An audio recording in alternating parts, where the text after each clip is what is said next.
मासा घटे न तिल बधे, विद न लिखे जो लेख, सच्चा सतगुरु मेट कर ऊपर मारे मेख।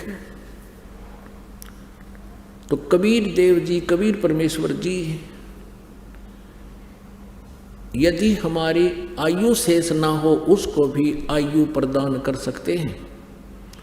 और इस दास के इस आध्यात्मिक जीवन काल में एक नहीं हजारों की संख्या में ऐसे उदाहरण है यहाँ इस संगत के अंदर, जिन्होंने सच्चे दिल से भगवान की नियमित मर्यादा में रहकर साधना की है, उनकी कह करके आयु बढ़ा रखी है पुण्यात्माओं। और यही वेद प्रमाण देते हैं कि पूर्ण परमात्मा अपने साधक की आयु को भी बढ़ा देता है। अब थोड़ा सा प्रमाण वेद दिखाते हैं आपको। कबीर परमेश्वर जी ने अपनी प्यारी आत्मा धर्मदास जी से कहा था कि धर्मदास, वेद मेरा भेद है, मैं मिलूं वेदन से नाही, और जौन वेद से मैं मिलूं वो वेद जानते नहीं। ये चारों वेद मेरी ही महिमा का गुणगान कर रहे हैं, लेकिन इन वेदों में वर्णित विधि से मेरी प्राप्ति नहीं हो सकती। और जौन से वेद में, जौन से सदग्रंथ में, यानी सच्चिदानंद घन ब्रह्म की वाणी में सूक्ष्म वेद में, उसको सूक्ष्म वेद बोलते हैं, सूक्ष्म वेद में परमात्मा कबीर देव जी के पाने की पूरी विवरण है। और वो वाणी, वो सूक्ष्म वेद परमात्मा ने अपने मुख कमल से, अपने मुखारविंद से स्वयं ही बोलकर सुनाया और लिपिबद्ध करवाया हुआ है। यही प्रमाण गीता जी अध्याय नंबर 4 के श्लोक नंबर 32 में है कि अभी तक अर्जुन तूने अध्याय 4 के 25 से लेकर 31 तक श्लोकों में जो भी जिस इस प्रकार की साधनाएं साधक करते हैं वो देखी सुनी, लेकिन उस सच्चिदानंद घन ब्रह्म की वाणी में ब्रह्मणे मुखे इन अज्ञानी अनुवादकर्ताओं ने यहाँ गलत कर रखा अनुवाद, या अनुवाद गलत कर रखा है। ब्रह्मणे मुखे का अर्थ लिख दिया इन्होंने वेद की वाणी नहीं, सच्चिदानंद घन ब्रह्म की वाणी। गीता जी अध्याय नंबर 17 के श्लोक नंबर 23 में ब्रह्मणे का अर्थ इन्होंने लिखा है सच्चिदानंद घन ब्रह्म, अर्थात परम अक्षर ब्रह्म। यहाँ चौथे अध्याय के 32वें श्लोक में ब्रह्मणे मुखे का अर्थ है सच्चिदानंद घन ब्रह्म की वाणी, यानी कबीर वाणी में सूक्ष्म वेद में बहुत विस्तार के साथ आध्यात्मिक यज्ञों की जानकारी है। यज्ञ माने धार्मिक अनुष्ठानों की जानकारी है, वो तत्व ज्ञान है। गीता जी अध्याय नंबर 4 के श्लोक नंबर 34 में कहा कि उस तत्व ज्ञान को जो सूक्ष्म वेद में है, तत्वदर्शी संतों के पास जाकर समझ, वो तत्वदर्शी संत उस परमात्म तत्व के बारे में जानकारी देंगे।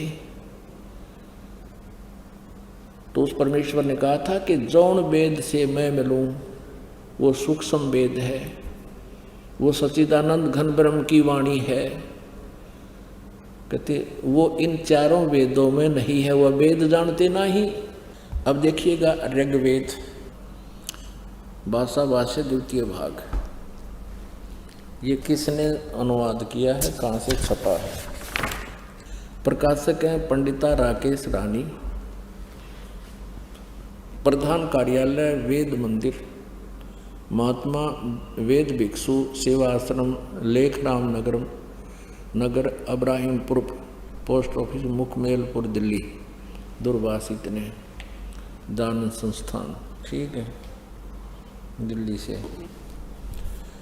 इसके अंदर इस ऋग्वेद मंडल नंबर 10 सूक्त नंबर 161 का और दूसरा मंत्र है।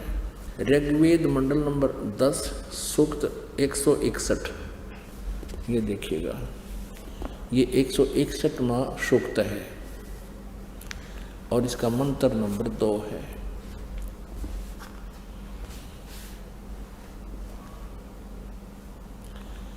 यदि किसी रोगी की जीवन शक्ति समाप्त हो,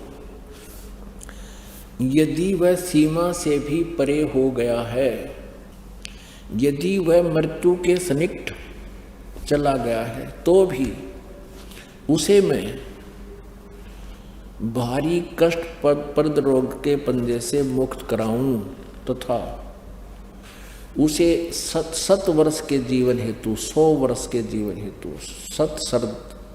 सत सरदाए यानी 7 माने 100, शरद माने सर्दी ऋतु नो का कारण इसने 40 दिवाली खा रखी है। ऐसे ये यानी 7 वर्ष के जीवन हेतु बल संपन्न करूं। भावार्थ, यदि रोगी की जीवन शक्ति समाप्त हो यानी जीवन खत्म हो गया हो रही है और उसका रोग सीमा को पार कर गया है, तब भी परमात्मा उसे इस कष्टप्रद रोग से मुक्त कर 7 वर्ष यानी 100 वर्ष का जीवन दे सकता है।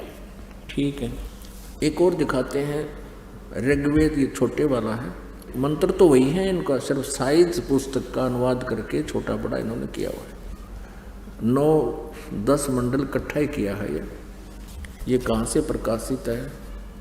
प्रकाशक है सार्वदेशिक आर्य प्रतिनिधि सभा, महर्षि दान भवन, रामलीला मैदान, नई दिल्ली। ये इनके फोन और फैक्स नंबर है। मुद्रक Prince offset printers 1510 Pataudi house, Daryaganj, नई दिल्ली से।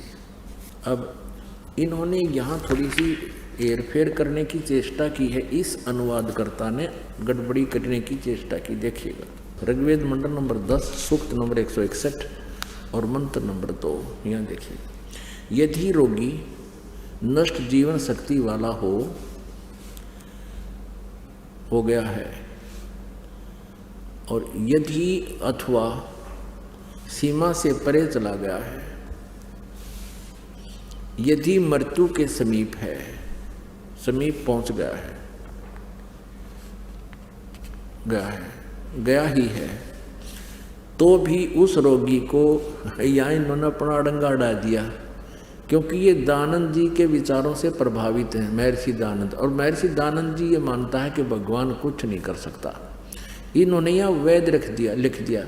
वेद का कितना प्रकरण इस मूल संस्कृत में, मूल व्याख्या में। ये कोई दवाइयाँ की किताब नहीं है, ये परमात्मा की महिमा का विधान है।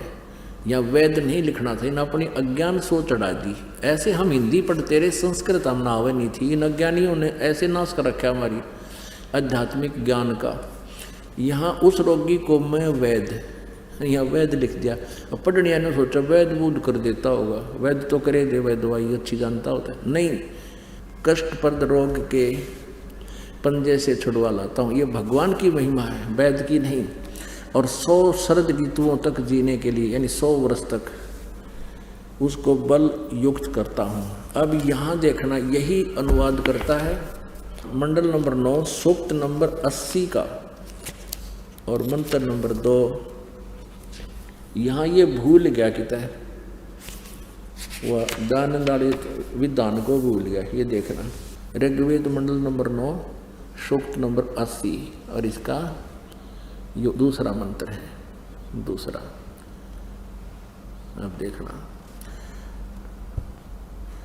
हे परमात्मन, आप उपासकों की या अपने भक्तों की, साधकों की आयु के बढ़ाने वाले हैं। यहाँ कोई ना याद रहा, इसका वेद लिखना भूल गए।